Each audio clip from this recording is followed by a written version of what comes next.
Hello friends, welcome to our channel. Sweet పొటాటోతో cutlet ఎలా prepare చేసుకోవాలో చూద్దాము. ముందుగా స్వీట్ పొటాటోస్ తీసుకొని కుక్కర్లో చిన్న చిన్నగా పీసెస్లా కట్ చేసుకొని కొన్ని వాటర్ పోసుకొని స్టవ్ పైన పెట్టుకొని 1 విజిల్ వచ్చే వరకు ఉంచాలి. 1 విజిల్ వచ్చిన తర్వాత దానిపైన ఉన్న షెల్ తీసేసి వీడియోలో చూపించే విధంగా స్మాష్ చేసుకోవాలి sweet potatoes.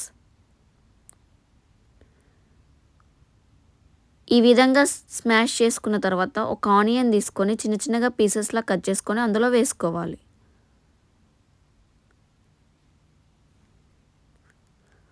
Two spoons cornflour,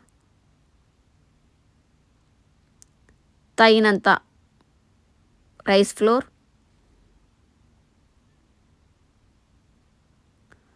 half table spoon పసుపు, 2 టేబుల్ స్పూన్ కారం, హాఫ్ టేబుల్ స్పూన్ ధనియాల పొడి, half table spoon garam masala, half table spoon జీలకర్ర పొడి, కొంచెం కొత్తిమీర కూడా వేసుకొని మంచిగా మిక్స్ చేసుకోవాలి. తగినంత సాల్ట్ కూడా వేసుకోవాలి.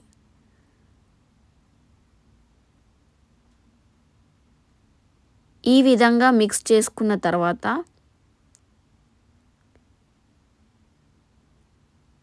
ప్యాటీస్ షేప్లో చేసుకోవాలి. తర్వాత స్టవ్ పైన ఒక ప్యాన్ పెట్టుకొని అందులో ఆయిల్ పోసుకోవాలి.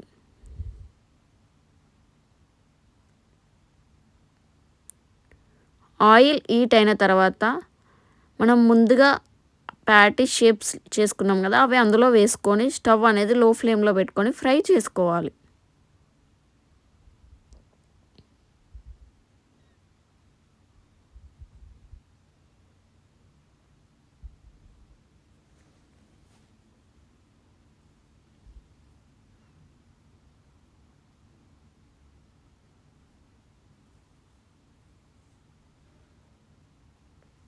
ఈ విధంగా ఫ్రై అయిన తర్వాత ఒక సర్వింగ్ ప్లేట్లోకి తీసుకొని టమాటా కెచప్తో తింటే చాలా బాగుంటుంది. ఇది చాలా ఈజీగా చేసుకోవచ్చు. పిల్లలు చాలా ఇష్టంగా తింటారు. చాలా healthy snacks. Thank you friends. Please like, share, subscribe the channel.